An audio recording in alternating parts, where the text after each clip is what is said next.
You got to get weirder to survive.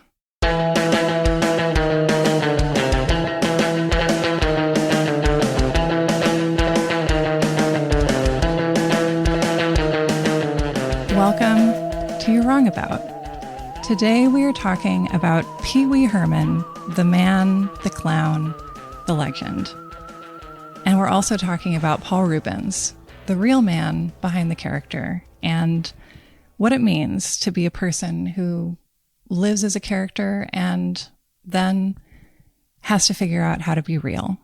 And we are talking about the story with podcast legend herself, Jamie Loftus, the host of 16th Minute, of the Bechdel cast, of My Year in Mensa, so many other shows that you know and love, and if you don't love them yet, you will very soon.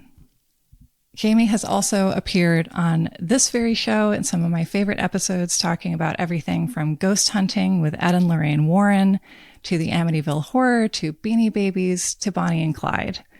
And I loved getting deep into this topic with her. So deep that this is going to be a two-parter episode. So thank you for joining us for part one, and we cannot wait to see you again in part two. Jamie Loftus is also the author of Raw Dog, The Naked Truth About Hot Dogs, and it's out now in paperback. So please check it out. It will go perfectly with your summer travels, and it packs up real nice. Thank you so much for listening and for being here and for getting through it with us.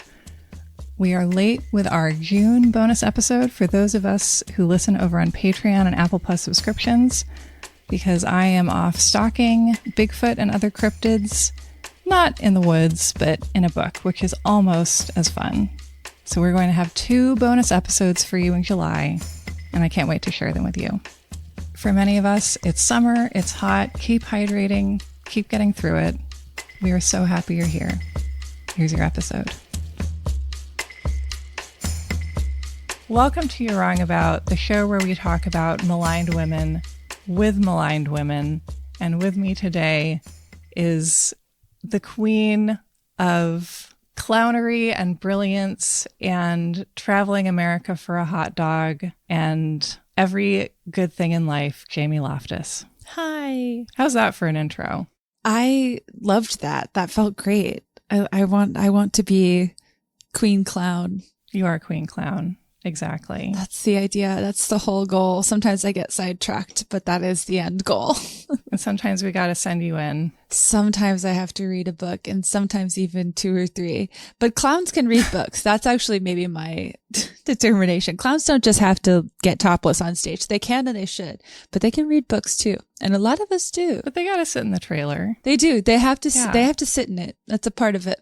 Do you find it worrying that in podcasts? Yes. Like, I think we're both great and smart, and we make wonderful observations about the world. And I truly believe that we say great things that people didn't think of. Mm-hmm. But also, it's so strange to do a show where people are like, it's so deeply researched. It's just amazing. And you're like, well, I read 1 to 3 books. I mean, that is like, it did take some time for me, but is that amazing? It shouldn't be, should it? I do think it's interesting that it's part of why one of my shows is slowing down a little bit, because I would like to actually earn that compliment. Yeah, it feels much better when you're like, fuck yeah, I did ruin my life for this topic. Thank you. Right. I mean, yeah. And I have been able to do that for certain topics, but especially, it's just tricky when I feel like the bar for deep research is really not good. Like, there's times I've been complimented for my research that I'm like, well, I did research, but I only had 4 days to put everything together. So I feel certain that there are things I missed. People dedicate their whole careers to stuff like this. And it's just,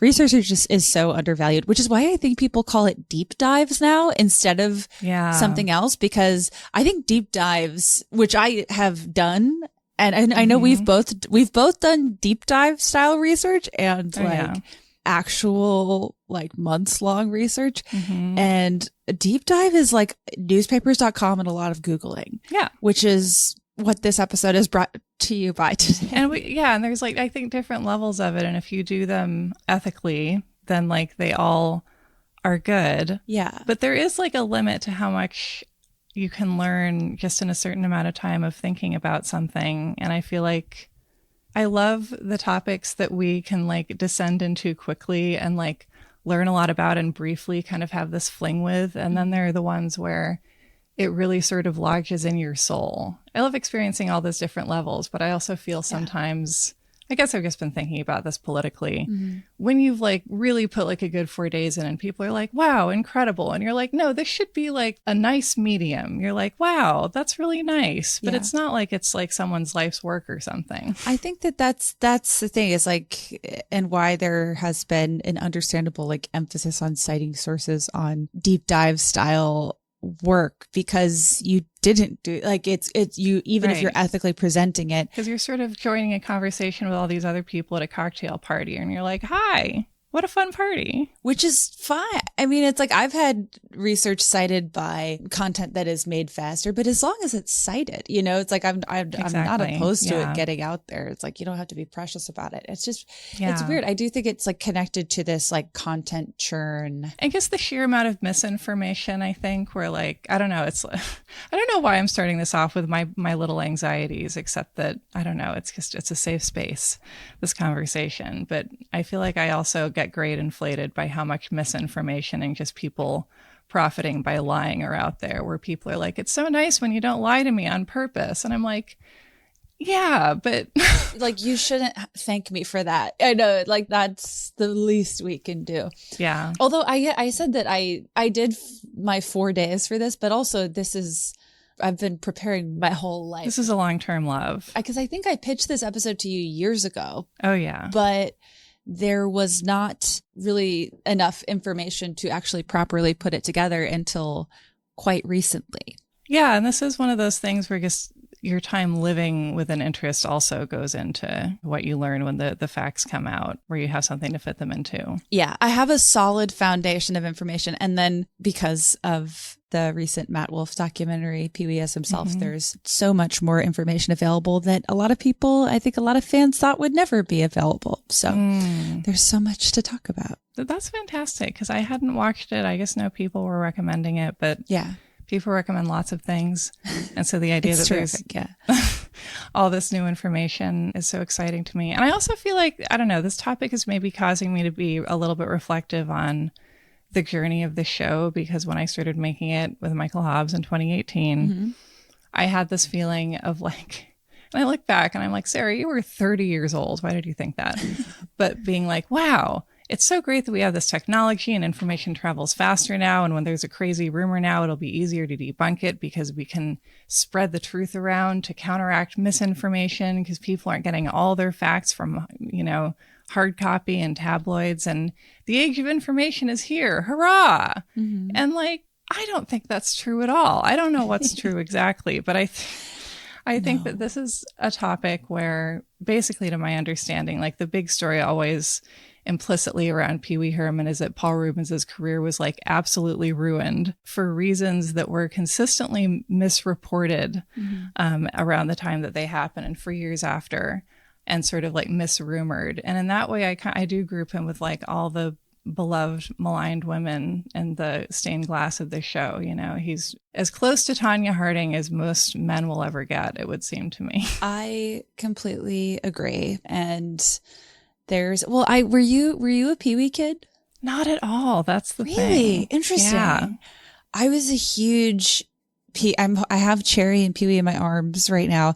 I was restricted mostly to educational TV, so that holds you back a bit. You know, Pee-wee was educational, not that people saw it at the time, but no, I was a Pee-wee kid. I wasn't alive when it aired, but they released the entire collection in VHS when at some point when I was a kid, and someone gave it to my dad for Christmas because my dad was a huge Pee-wee fan. I am holding in my arms right now his original Cherry puppet and Pee-wee Herman ventriloquist doll that were bequeathed to me by him a few years ago when Paul Reubens passed away, where he was like, oh yeah, let's see if he sounds like shit because there was floods at my house, but let's see if he can do anything. He's a dolphin now. If you slow it down, let's see.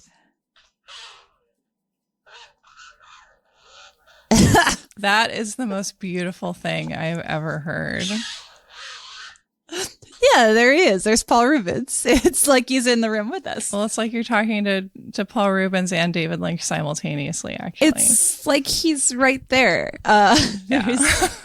I was walking around Hollywood Forever recently, the reformed Hot Topic kid I am, and stopped by both David Lynch and Paul Rubens. They're both there. Aww. But yeah, I was a huge Pee-wee kid, and we did not tolerate Pee-wee's slander in our home. That's wonderful, because I feel like you were standing pretty alone at that time. Yes, but although not as alone as I thought, I will say, upon sort of going back into the archives and seeing what the fan movements were at the time. But we did not tolerate Pee-wee slander to the point where I wasn't even aware at any point of his of the second arrest in Los Angeles in the 2000s. One, I don't know the chronology at all, but what I do know is that at one point when I was probably like 11 watching just like a movie that I think happened to have Paul Rubens in it, my dad, who was probably several beers deep at this point, I almost said Deer's Beep. It's different.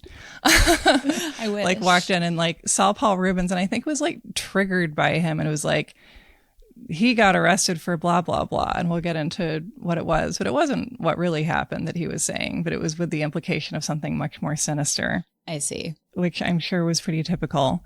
And I feel like that was a core memory for me and so many kids. And it feels in retrospect like a very interesting and troubling thing to unpack. But yeah, I was really excited to see the recent documentary, and it just so I am not recapping a recently released documentary. I've been doing research on this for a bit, and can sort of take you through at least what's available about Paul Rubens' life and career, and sort of do a side by side on, now that we have all of this great interview footage with him shortly before he passed, versus how it was characterized at the time. And we can really get into it. But before we get into it, I have a clip I'd like to send to you, because I was like, wow, this is where me and Sarah's passions truly combine in a powerful way. This was because so much of what the appeal of Pee-wee's Playhouse was in the late 80s into the 90s was that adults enjoyed watching it too. It was really creative, all this stuff. They aired 2 episodes at night once in, I believe, 1987. And you will never believe who introduced these 2 nighttime airings of Pee-wee. Check out this clip. I was so excited. I hope it's Carrie Orbach. Even better. Okay, let's see. Oh, it's in the chat. Okay. Yes. Siskel and Ebert. Siskel and Ebert. Oh my God. My boys. My baby boys. Your boys know my boy. It's really thrilling. Okay. 3, 2, 1, go. Oh boy. Oh, I love the hiss. I'm Gene Siskel of the Chicago Tribune. And I'm Roger Ebert of the Chicago Sun-Times. And no, this is not our movie review program. We are introducing a program called The Special Evening of Pee-wee's Playhouse. And you might ask, what are a couple of adult film critics doing introducing Pee-wee Herman, the hero of a children's TV show on Saturday mornings? And the answer to that is, what are a couple of adults like me and Gene doing watching that show? Every Saturday morning, I watch Pee-wee. Roger, come on. I think it's time that the people who don't watch TV on Saturday mornings also get their chance. I watch it with my children, and they like it. And what I found in watching this edition that we're going to see tonight, which is taken from the morning shows, is, one, it's a safe show, meaning you learn things like to eat out of the 4 food groups, which I like to know. And also, probably too late for me to learn that lesson. Yeah, you eat out of about 8 groups. Now, Or twice out of 4. But also, I think that you also learn how to make fruit things. But beyond you already knew fruit that. juicy things. Fruit. No, I didn't know that. What I also want to tell people is that it's a lot of fun. I mean, the decor of the show, if you haven't seen that, is great.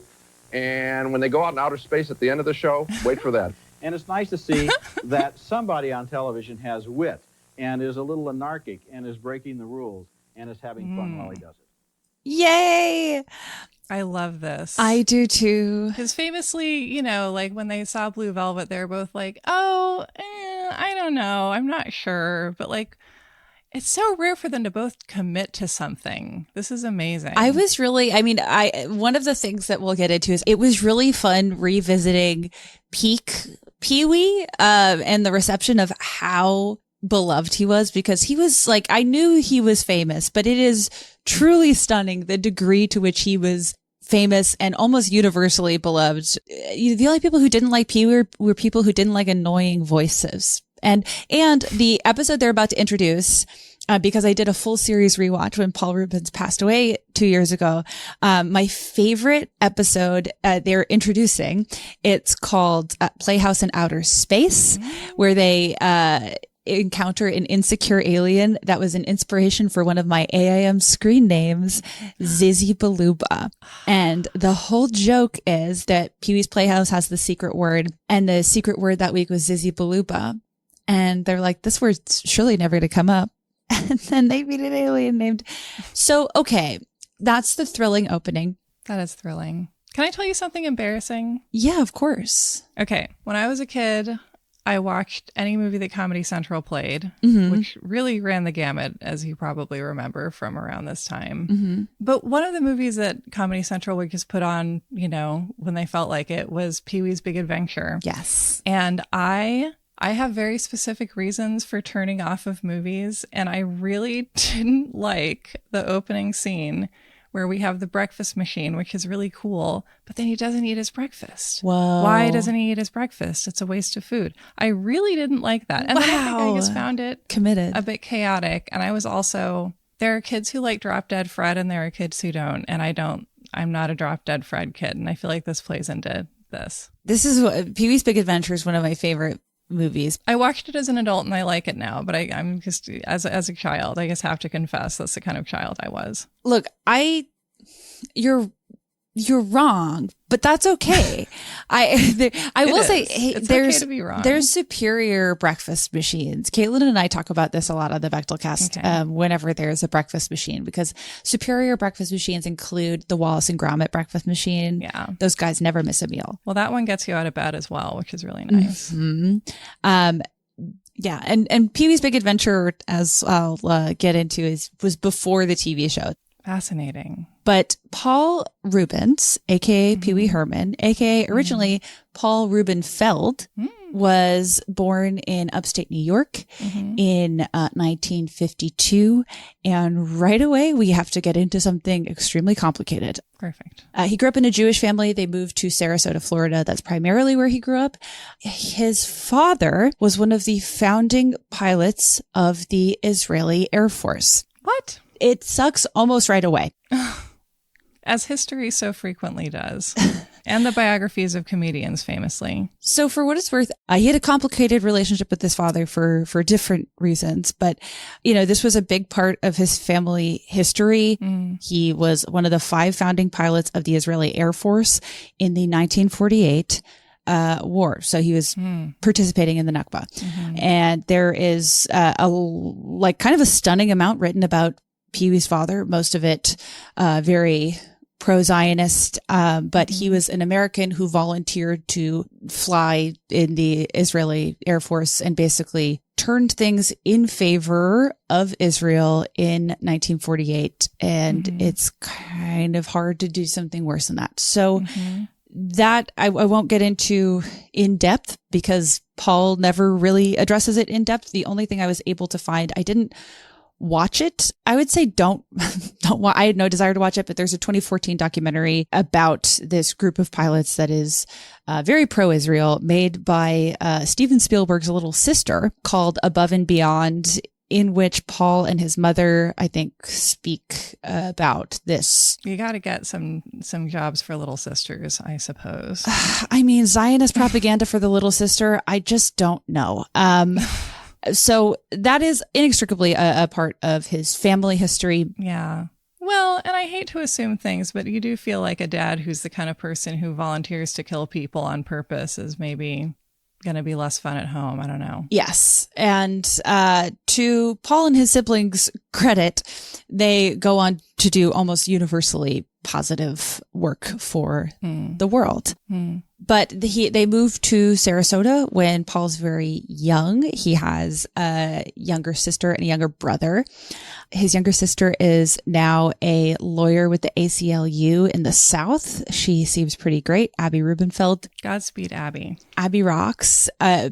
But they moved to Sarasota, and which is where the Ringling Brothers and Barnum and Bailey Circus is headquartered. I did not know.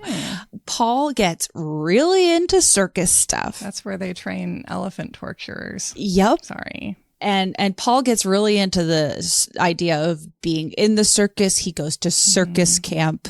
He's a weird little guy. He's a circus kid. He's an indoor kid.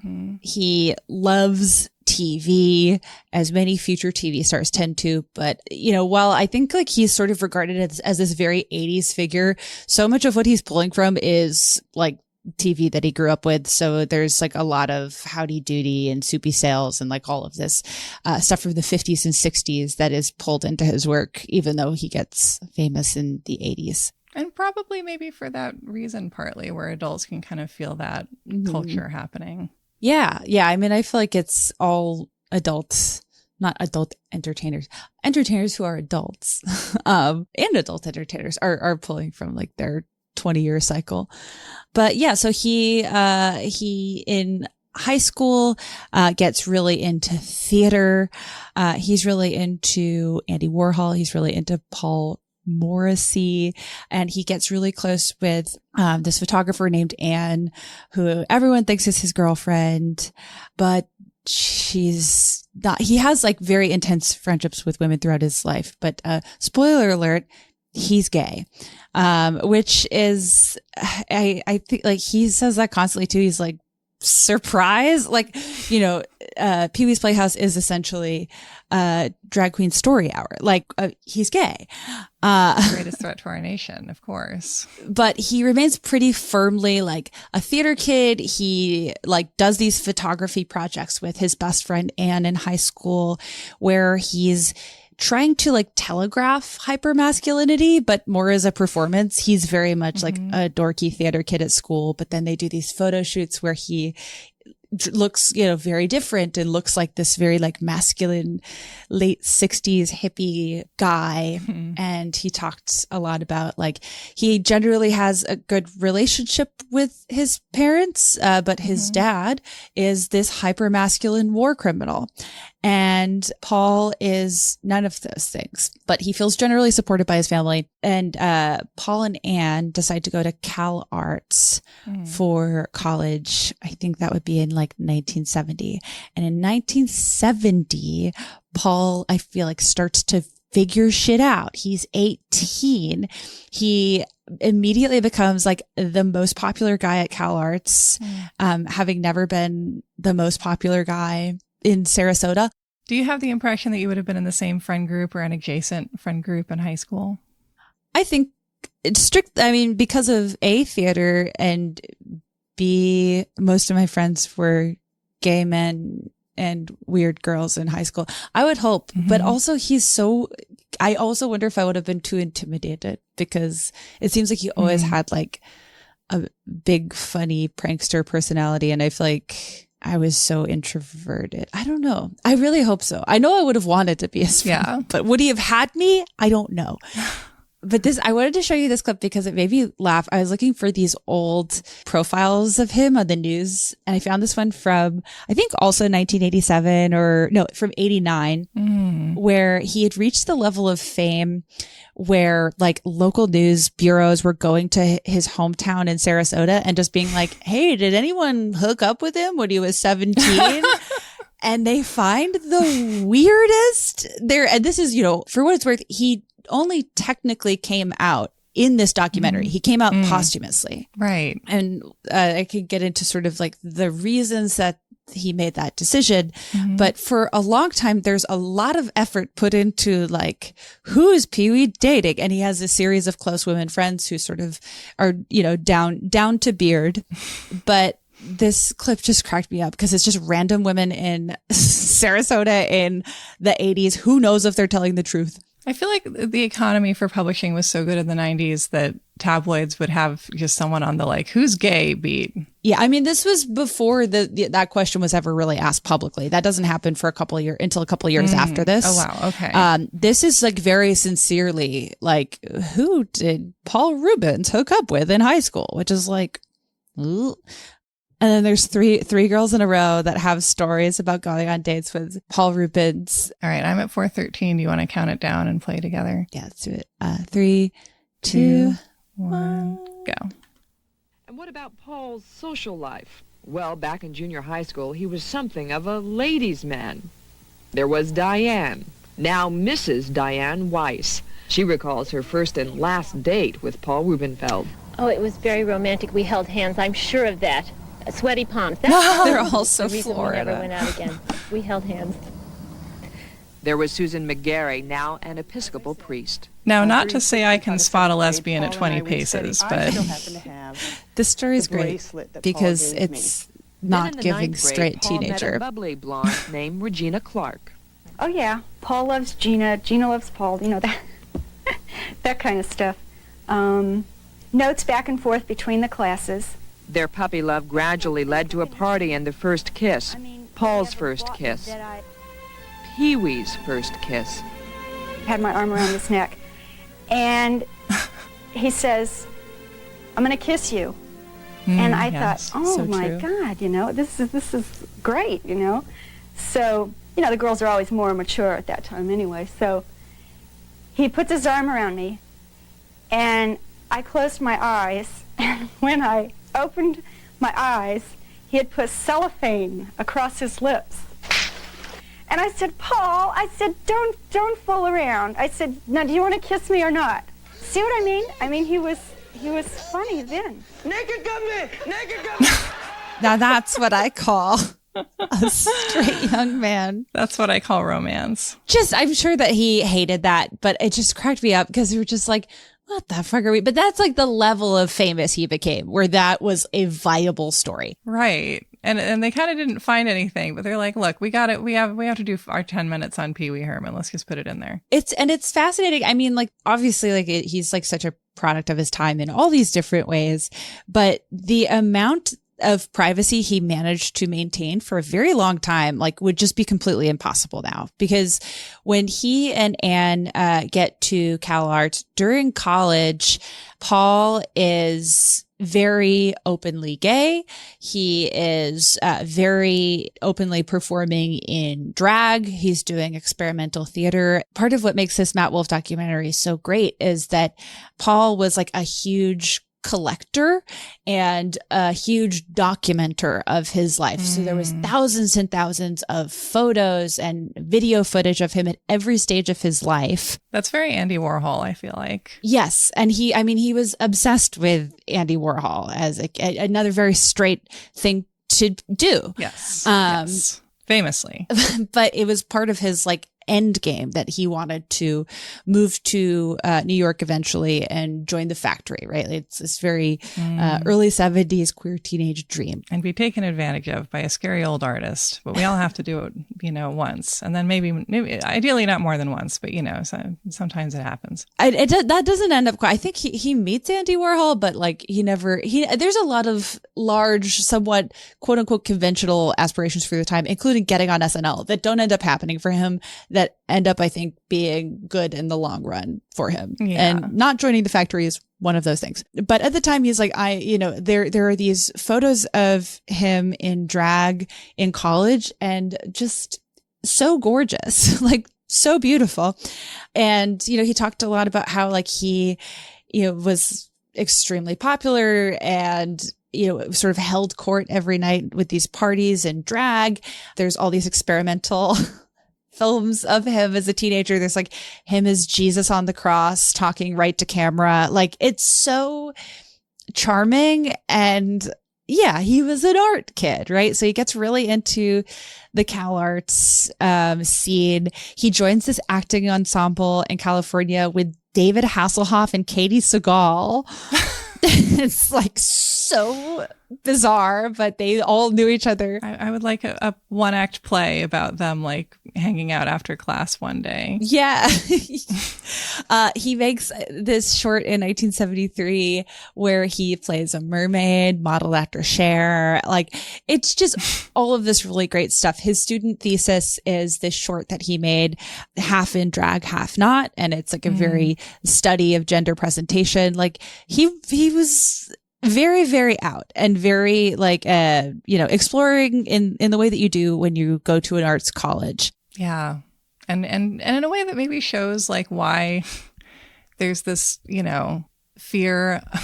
alleged fear of drag and drag queens, because it feels like, okay, first of all, you're insane. But B, if you're saying that, then I think you're revealing what secretly maybe in your subconscious you understand, which is that playing with gender and teaching it or representing it as an object of play and exploration rather than oppression is like going against a very oppressive worldview, where if you teach kids that they can experience creativity and freedom, then they won't consent to be abused as much. Oh no. Yeah. I mean, and at the time, and this is all, I mean, most of the information I'm sharing at the top here is from Matt Wolf's documentary, because there was just very little known about Paul's early life because he intentionally didn't share it. Which is just kind of fascinating to think of as like a right that a lot of us quietly gave up, or that culturally people have really given up. Mm-hmm. And yeah, like you said, the degree of privacy that he was able to maintain while suddenly becoming as famous as he did, like that feels almost like there was a very tiny moment where that could happen, and it was inside of it that he fell. Yeah. And it's a double-edged sword too, because it's like, why, what are the reasons he's maintaining this privacy? And it's all connected to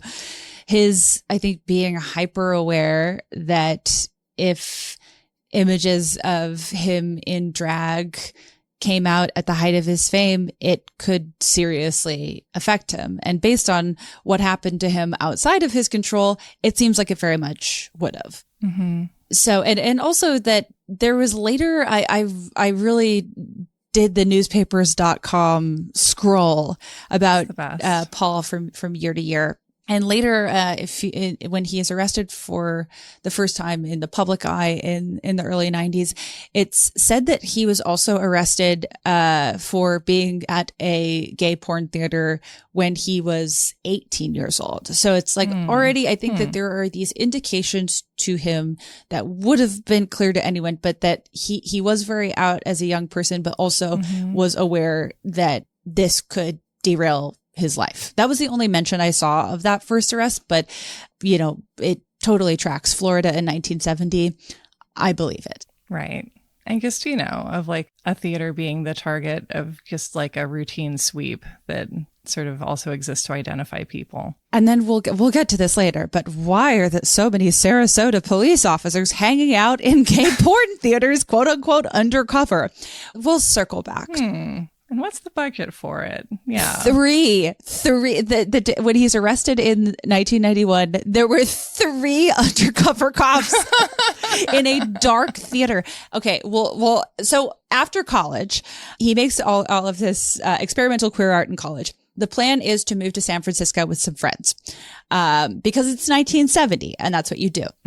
But then he goes to a party in LA, and this is also all unpacked for the first time in the documentary. He meets the love of his life, basically. He meets this artist named Guy Brown, and they fall in love. I met an artist. His name is Guy. It's just a great diary night. Let me send you a photo of them because they're so sweet together. There's also all of this like Super 8 footage taken by Paul. Like there's an incredible amount of material that he has that just was hanging out at his house, which by the way, I should confess, last year when Paul Rubin's house went on the market, I messaged the realtor, said I had $5 million and we did tour it. That's fantastic. I hope he would be okay with that. I just feel like he would. I just feel like when Beautiful, he like customized it. He had a catio. There was like the Pee-wee bike outside. It made me cry. And we just had to pretend to be fabulously wealthy for 20 minutes. It was great. But I've attached here a picture of Pee-wee, of Paul and Guy. Wow. I know. They're so sweet. Wow. So they fall wildly in love. And Paul changes his plans. He does not move to, there's all of these ways in which this relationship changes his life in like big emotional ways. And then also in logistical ways where this is his first time from what we know of like really being fully in love. They move in together in my neighborhood in Echo Park. They're extremely in love. And because Paul doesn't move to San Francisco, he stays in LA and starts to try to make it as an actor. Does he want to be a serious actor, or like what's his goal there? At the beginning, his goal is to be an Andy Warhol style actor. Like he's going for queer indie darling. That's a great place to start, I feel like. I think so too. I mean, I would happily stay there, but I mean, plans change for other reasons. But so he's doing these bit parts. He's just getting by. His boyfriend is a painter. You know, like it's tough. Their relationship is somewhat tumultuous because they're in their 20s. But listening to him talk about, he'd never spoken publicly about Guy, but he attributes these little qualities in the Pee-wee character to Guy, like some of the mannerisms and some of the ways that Pee-wee would talk, where I guess like his boyfriend would eat a cookie and be like, buttery, like, you know, like these little Pee-wee mannerisms that are pulled from this really sweet relationship. That's so beautiful. He comes out to his parents. They are supportive. His whole family is supportive. His sister Abby is also, I don't know the timeline of her life, but she's an out lesbian, has been for, I think, since around the same amount of time. So he gets support from his family. He feels support from his community, but the relationship doesn't work out. It seems like primarily because they're in their 20s. Paul describes it as he felt his identity getting too enmeshed with another person and kind of panicked, which I can relate with that. I feel like I've been on both sides of that equation at some point in my 20s. Yeah, that's the circumnavigation of the 20s, I guess. Yeah. So he panics, the relationship ends, and he's emotionally really fucked up from it. Guy moves to New York, and Paul decides that he just wants to strictly focus on his career in acting. He is going to switch after this. Yes, the down with love phase. The relationship. I recently just saw that movie for the first time. I only remember the outfits. They were incredible. Unbelievable. It's so underrated. They should play it in bars. I feel like they really should. Bars need to play more colorful movies. If I see another Marvel movie on at a bar. If I see another black and white movie on at a bar, by the same token. Get over yourself, right? Get over yourself. Get over yourself. I'm not here to exercise my library card, but I'm down with love. But after this relationship doesn't work out, Paul, there's like a fundamental shift in who he wants to be and how he wants to be. He is like, love sucks. He stops pursuing the queer indie darling. He's going to start pursuing conventional acting. Oh no. And so he goes back in the closet for basically the rest of his life. Wow. A quote from the documentary, he says, I was as out as you could be, and then I went back in the closet because I could pass. And so I went to great lengths for many, many years to keep it a secret. And I'm not telling you anything you don't know, but I mean, there were plenty of examples even before the AIDS crisis as to like why he would choose to do this. There were already, heavy speculation around Rock Hudson, who would have still been alive at the time, around Tab Hunter. And it's sort of like the further his career goes, the more he sort of remains committed to staying in the closet, particularly after the AIDS crisis starts. Yeah. Well, and one of the things that I feel like I remember from my childhood watching The Celluloid Closet on IFC is that there didn't really exist movies until kind of, I guess, The Boys in the Band, where being outed to yourself as a gay character didn't cause you to like immediately die by suicide or get murdered. Right. You know? Right. And of course, like if you're at Cal Arts in the 70s and you're out and you have this whole life, like, you know that in a sense you can exist and like you've done it before, but like I wasn't there, but like it just seems like there was an incredible amount of conscious effort involved all the time. Yeah. In both being out of the closet and being in it. And it just, there's no way out of it. If nothing else, that like, because he decides he wants a conventional career, that he views this as a necessity. And so he stays in LA. He has other relationships throughout his life. He doesn't mention any in detail. It's really just Guy. So around this point, he pivots to comedy, right? And he starts taking classes at the Groundlings with future greats such as Lorraine Newman, such as Cassandra Peterson, aka Elvira, aka one of his best friends in the world. Which you're like, of course, Pee-wee and Elvira were best friends. It just makes sense. Just being quietly gay through the whole 80s. Yes, exactly. And then some. And then, like, most importantly for his, like, future career, Phil Hartman. And one thing I noticed as I was watching this footage in the documentary is, like, even if you're watching some of the most comedically talented people in the entire world, watching footage of improv is always embarrassing. Like, even done at the highest level, I was like, I want to cut my head off. This is really hard to look at. But I mean, in short, like, Pee-wee comes out of this training. Pee-wee comes out of Groundlings. It's a character he started developing through improv and then turned into sketch. That's sort of the Groundlings MO, is they'll improvise and then take the good stuff and turn it into sketch. It's an important part of the process. Yeah.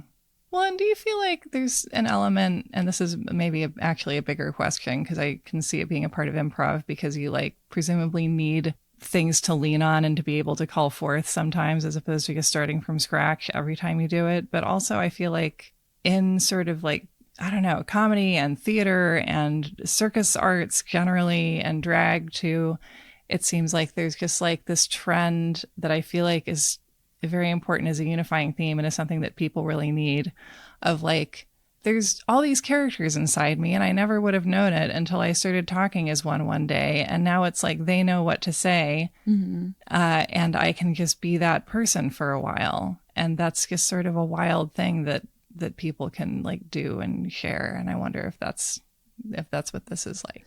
Yeah. I mean, I think it's different for everybody. I mean, I've definitely like found characters through, I've generally found it more through sketch, but everyone has their sort of like preferred way of honing a character and yeah, being able to process whatever it may be. I don't know. I'm not good at talking about comedy theory. I just show up.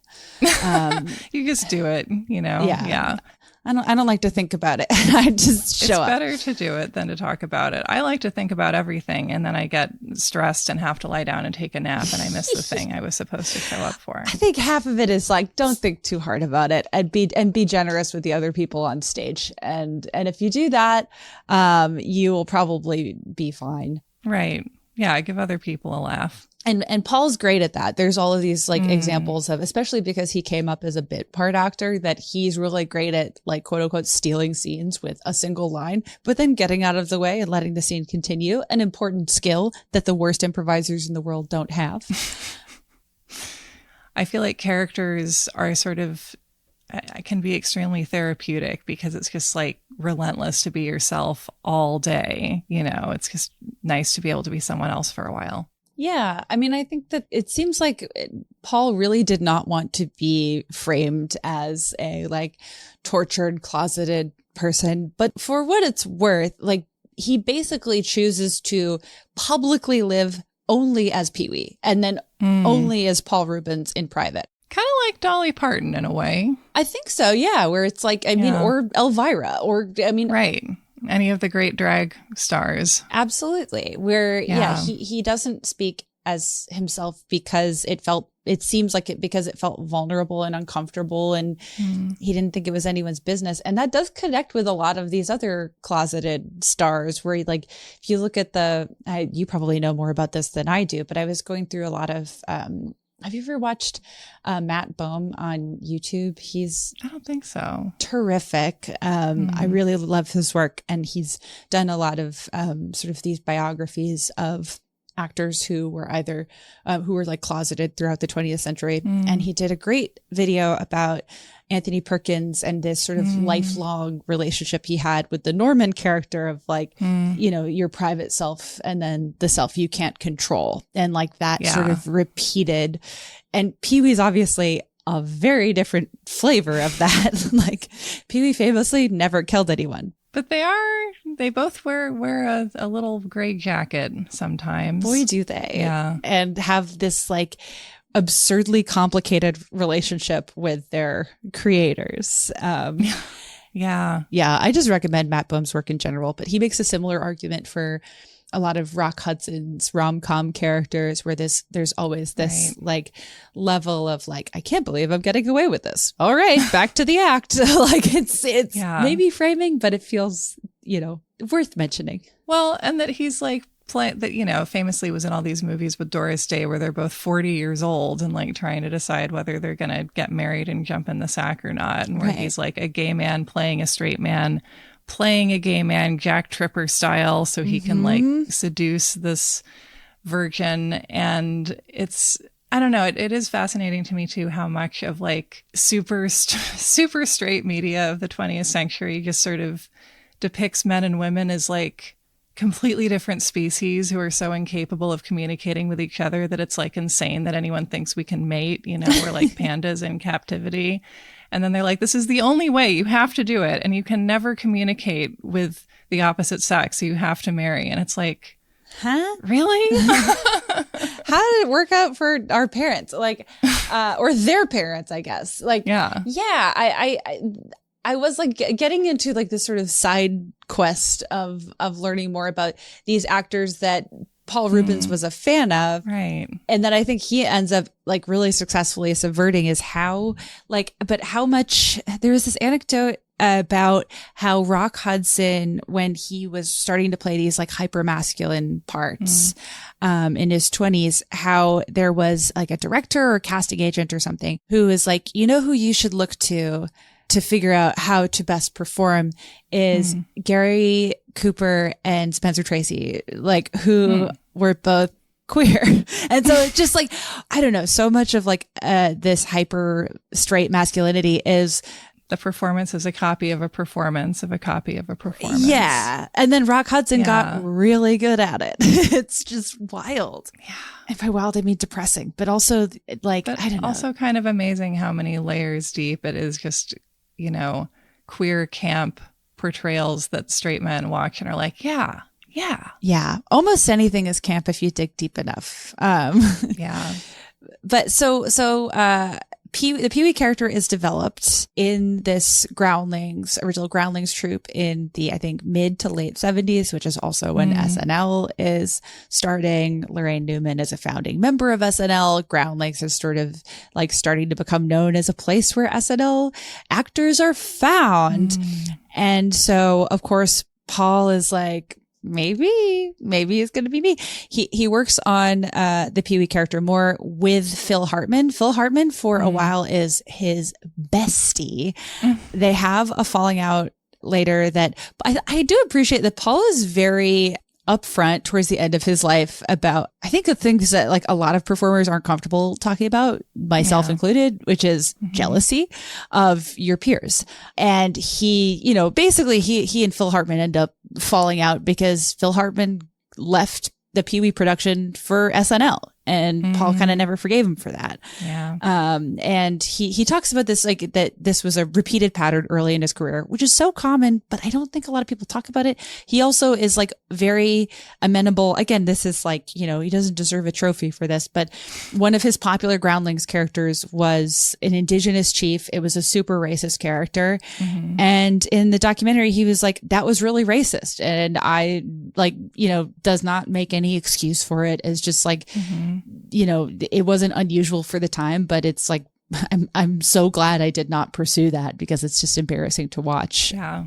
And it's just nice to have somebody not immediately be like, well, it was the time and we were all incapable of not being racist. Don't talk to me about it. Exactly. Like he's, he's able to see himself with, I think, a lot of clarity, even when he's being difficult and perhaps a little bitchy.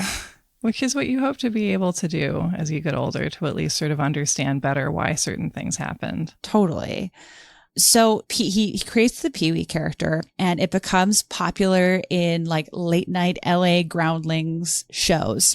He starts doing it for larger crowds, keeps working on it. He auditions for SNL and loses it to Gilbert Gottfried. Oh boy. Who I know was only on for like the one cursed season or something like that no one saw. Yeah. So yeah, he lost it to that. But I think that again, like that rejection, he's like, all right, I'm going to double down on Pee-wee. Nice. You got to get weirder to survive. Exactly. So what he does is he puts together this large production that is basically a template for what becomes Pee-wee's Playhouse. It's at the Roxy Theater in LA, which I don't think exists anymore.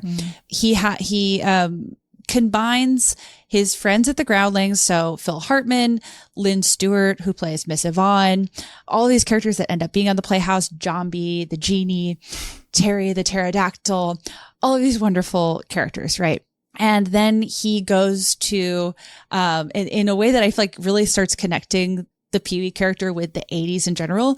He goes to Melrose Ave, which is near Groundlings, where there was really vibrant punk culture at the time. He meets this guy, Gary Panter, who then designs the Pee-wee set. He's this punk artist that designs the Pee-wee set and works with him forever and sort of ingratiates this weird character who's based on like Howdy Doody into the 80s and punk culture. It's very cool. This show becomes super popular. They end up producing a special of it on HBO. It was like the 5th special ever on HBO. Which I feel like was like leaning a lot on stand-up comedy at the time. They were like, we don't know. Yeah, because it was like cheap. And then he also starts appearing again. There's like I think there's like only a few examples of him being like, hi, I'm Paul Rubens. I play a character named Pee-wee Herman. He quickly is just like, I'm going to show up everywhere as Pee-wee. Which I feel like was confusing to me as a kid and probably a lot of kids at the time. Yeah. Where it was like him and Max Headroom were like the two guys who were like, is it a guy? Is it what? How does this work? What's reality? I think that like it makes sense and also ends up kind of really working against him later on when it's hard to. You can't get out. Right. When it's like, when is he Paul Rubens? But he starts making appearances on Letterman. There's all these really funny clips from the 80s of Pee-wee and David Letterman. They're great. Well, and what is the special like as like America's introduction to him? So the special, which I think was like fairly popular at the time, but the special was based on this stage show that he'd taken across the country. And you're functionally in Pee-wee's Playhouse. It's basically what becomes the set. And the storyline of it is that Pee-wee gets one wish from Jambi the genie, and he wishes that he can fly. But then Miss Yvonne and Captain Carl, aka Lynn Stewart and Phil Hartman, come over to the Playhouse, and Pee-wee realizes that Miss Yvonne is in love with Captain Carl, but she doesn't think that he loves her back. And so Pee-wee gives up his wish and gives it to Miss Yvonne, and Miss Yvonne and Captain Carl fall in love. And then Jambi realizes that Pee-wee did the right thing and he will get his wish. And the show ends with Pee-wee flying in this really goofy practical effect where Paul Rubens' head is just like in this like sock, and then there's this tiny body behind it. It's very funny. It's all so like practical effect. I mean, what takes him a while to figure out is like, who is this for? I don't think Paul Rubens worries about that too much. Yeah, you shouldn't if you're making it. But for other people can, I guess. The money people are very much trying to figure out who this is for, because it starts as like a midnight show. And it does really well as a midnight show. But I think early on people were like, well, if some things were changed, if some of the like humor was adjusted, this could be for kind of anybody. But the early one, there's still like enough innuendo that like you probably wouldn't show it to a young kid. That's it. Yeah. So it's kind of finding its way to where it ended up. It's interesting too, just like, this feels like the kind of thing that like nobody obviously would have like created in a lab, and that no one would have like signed off on. It's like, yeah, this is going to be the next big thing, unless it had become that by itself, the same way that like, you know, no one in like a studio exec position would have watched the Rocky Horror Picture Show and been like, this movie is going to become so culturally meaningful that for many years it will be impossible to successfully complete puberty without seeing it in the middle of the night. Yeah, I mean, I feel like he very much makes Pee-wee happen on his own. Like he doesn't have agents even at the beginning. Like it's very like his own blood, sweat, and tears are making this happen. And it's also a weirdly good moment for alternative comedy because like that's technically what SNL was when it started.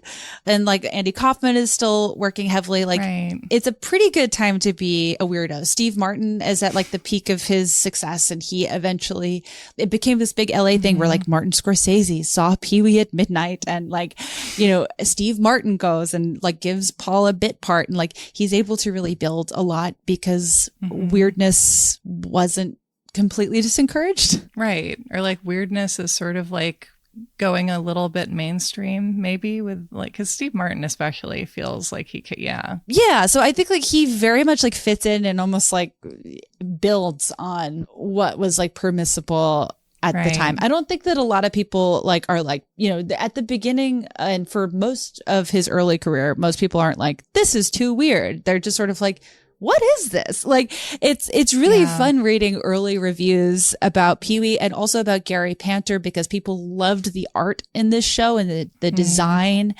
and the characters and just like, it seemed like it was going to work out great. And it did for a long time. Yeah. One thing that is included in the documentary that he only touches on briefly, but Paul mentions that when he takes the show to New York, his whole family saw it and they loved it, all this stuff. But his ex-boyfriend Guy went to see it as well and was able to see the character and was able to like hear his pretty obvious influence within the character and liked it. We're now in the early 80s. So like he's working on this and touring this between like 81 and 84. And during this time, he learns that Guy is sick and that Guy has AIDS and sees Guy the day he dies, goes over to visit. And he just mentions like, and then I got to see him one last time and it was really scary and really sad. And I just, you know, had to act normal. And then he passed away a couple hours after I left.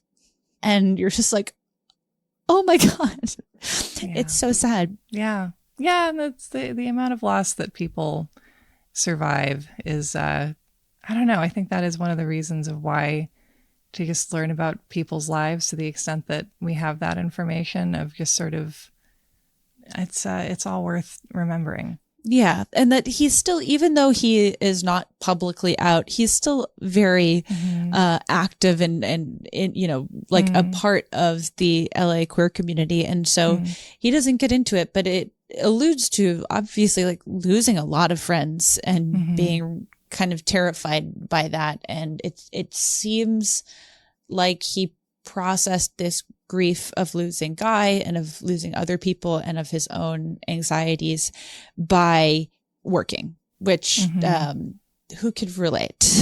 Yeah. And then he has this show and this character that's taking off, and it does feel kind of like it's handed to you on a silver platter, like many things. But one of them is, you know, so many opportunities. We'll never stop asking you to do stuff. And if you want to, you can never slow down, because if you don't slow down, then grief can't find you. So yeah. And like you were getting at, like Pee-wee is a safe place from having to process what's going on with Paul in like his life, which it's like, of course, is super complicated. Well, and maybe this is a good time to talk for a second about kind of who is Pee-wee, you know, and not necessarily trying to convey his totality, because that's impossible. But sort of like what, because this is something I've always found really interesting, is the sort of like the childlikeness of the character, I guess I would say, you know, but like who is he? Who are you, Pee-wee Herman? Well, they were asking that on the Florida news in 1989. Who is Pee-wee? These three lesbians, I will tell you now. Well, to me, Pee-wee is not just the blueprint for SpongeBob SquarePants, which he is. Oh my God, he is. Oh my God. So is. It's, I don't know if it's been said explicitly, but like, of course it is. But he is a big kid. Like he's a big kid. I think it's interesting. I think Siskel saying that Pee-wee is teaching kids good lessons is a bit of a cope. Because I think that's like part of his appeal. Like he's not setting a bad example for kids, but he's not right. He's not Mr. Rogers. He's not going to tell you how to live your life. Exactly. He's one of the kids. And like, I think that what was so appealing to me as a kid was that he was a hyper weird, funny kid with all of the freedom of an adult, which is also what I loved about SpongeBob. Except unlike SpongeBob, Pee-wee didn't have a job. But Pee-wee, like he had this like amazing playhouse where he could do whatever he wanted. He lived with his friends. He was beloved by his community, who are the adults in the room, but they're also like weirdos. It's a little bit like Big Bird. Maybe. I think there's so many like great characters for kids, that like sort of fit into this, where he's not Mr. Rogers, because Mr. Rogers is a character who cares for you. Yeah. And like Miss Rachel is a character who cares for you. Like you're with Pee-wee. You're like a part of his cohort. It really reminds me of, and this is just because I went really deep on this recently for no reason at all, other than I visited my nephew. You had to. But it reminds me of like the hosts of Blue's Clues in a way. They're better behaved, but they're like talking to you like, I need you. I as a 27-year-old man cannot figure this out, in a way that like makes you feel like you're a part of it, in a way that makes you feel welcome. It also reminds me of Blue's Clues in the like treating you as a peer, but talking to camera. There's these participatory elements with the secret word in Pee-wee's Playhouse, where every day the magic screen prints out the secret word, and anytime you say the secret word, you scream real loud, and that's perfect. That's a part of it, and it's like it just draws you in. But I think everything that you like can learn and absorb from Pee-wee is shown and not told, which is like the best kind of kids, which you can't say for Blue's Clues because it's for younger kids and they need to be told this is a graham cracker. So it's kind of limiting in that way. But Pee-wee is not really like, I think he was just showing you how to be creative and like showing you to see fun everywhere. There's this example of an episode I was thinking of where also baby Natasha Lyonne is on Pee-wee's Playhouse as like a 6-year-old. But in some Pee-wee's Playhouse episodes, there are these kids that come over and they're Pee-wee's friends, and they come and hang out at the Playhouse. Pee-wee also has adult friends who act like adults. Reba, the mail lady, is a great example. She's sort of the one person that sees the Playhouse as being weird, but is still an active part of it. There's Miss Yvonne, the most beautiful lady in town. There's like this whole world and community that Pee-wee's a part of, but he's treated as like one of the kids. And there's one episode where the kids trash the Playhouse while Pee-wee's gone. Oh, no. And Pee-wee comes back and he's like, hey, you can't do that. That's my stuff. That's not, and it like feels like it's a little bit didactic in a way that the show isn't normally. There's my grad school word. But then the kids leave and Pee-wee trashes the house. And so it's like, you don't learn anything. It's like, what you learn is just creativity and how to have fun. And the world of Pee-wee, especially the TV show, is so effortlessly inclusive in a way that never calls attention to itself. I've seen it compared to like a drag queen story hour, and I don't think that that's very far off. You have these like characters that are clearly pulled from like Paul's childhood, but there's something different about them. Like Lawrence Fishburne is like one of the most famous people on Pee-wee's Playhouse, playing Cowboy Curtis, this like weird black cowboy. And it's never called attention to. He is just a part of this world. There's people of all body types. It's just a cowboy there's like some frontier, there's some rangeland out there next to the Playhouse. Cowboy Curtis is such an incredible character. There's and also like Paul loved pop culture, was like a huge collector of pop culture stuff, and tries to get as many people who he feels are like connected to things he liked or like to just pop culture in general into the show. And so the original Blackula plays the king of cartoons. I love Blackula. Yes. So he plays the king of cartoons. Oh, perfect. Which is just incredible. William Marshall.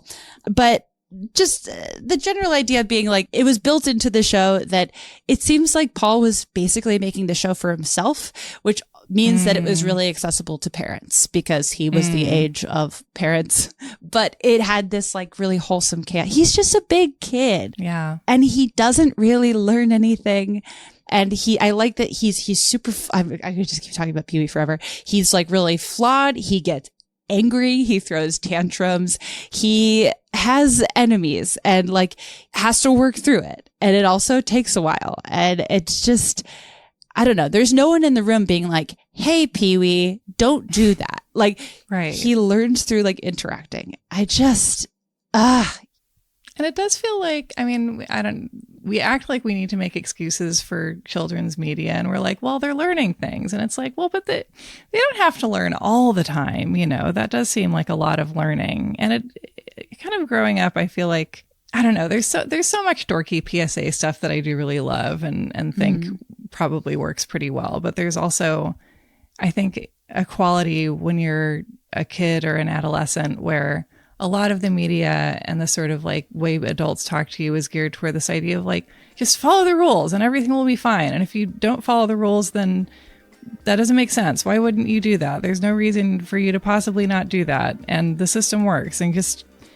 do what we tell you to do and it'll be okay. And at a certain age, presumably, unless you are too rich or too stupid to notice, you realize that the system fails everyone, including you, and that the sort of way that we teach children with an air of like, just simply follow the rules and the rules will take care of you is to some extent adults lying to them, you know. And I feel like there's, especially in America, and you know, this is as true in the 80s as it is now, there's something, I'm trying not to be too pretentious and grad schooly about it, I'm really trying, but there is like something sort of radically fantastic and also a queer utopia about just like a world where like you can be a big kid and learn nothing and like have a community and sort of exist and have this fantastic space that you were able to decorate exactly the way that you wanted to. But also you didn't need to like change or be different or like earn it in any way. Yeah, you didn't have to grow. I mean, growth is good, but let's not grow all the time. That's just too much growing. It's the same. I mean, I really do feel like it's like SpongeBob so pulls from that playbook. Yeah. He's living independently. But he's a kid.